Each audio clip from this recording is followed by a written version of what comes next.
Welcome sa isang bagong tutorial video mula sa RoboForex. Ngayon ipapakita namin sa inyo kung paano gamitin ang trading calculator sa desktop. Step 1. Pumunta sa RoboForex website at piliin ang Tools tab at i-click ang Trading Calculator. Step 2. Tingnan muna natin ang interface. Dito, pwede mong iset ang preferred parameters ng position na gusto mong i-calculate ang details. 1. Ticker na tumutukoy sa trading instrument na pipiliin mo.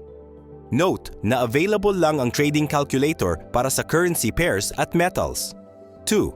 Position volume in lots. 3. Leverage ng trading account mo. 4.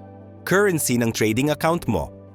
Step 3. Kapag naset mo na ang parameters, i-click ang Calculate button. Step 4. Halimbawa, i-calculate natin ang details para sa position na 0.1 lot sa USD para sa account na may 1 to 300 leverage at USD ang account currency.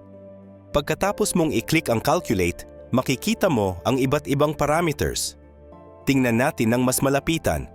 Server ay nagpapakita ng account type. Contract size ay nagpapakita ng laki ng position sa currency units. Point value ay nagpapakita ng laki ng isang point. Spread ay kinukuwenta ang spread sa pips at sa account currency.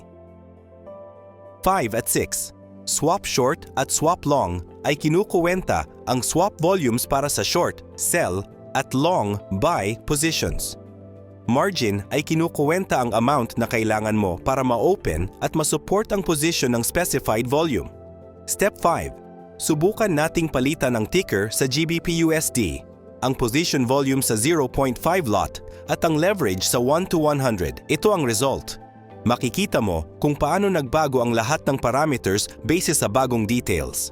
Congratulations! Ngayon, alam mo na kung paano gamitin ang trading calculator. Salamat sa pagpili sa RoboForex.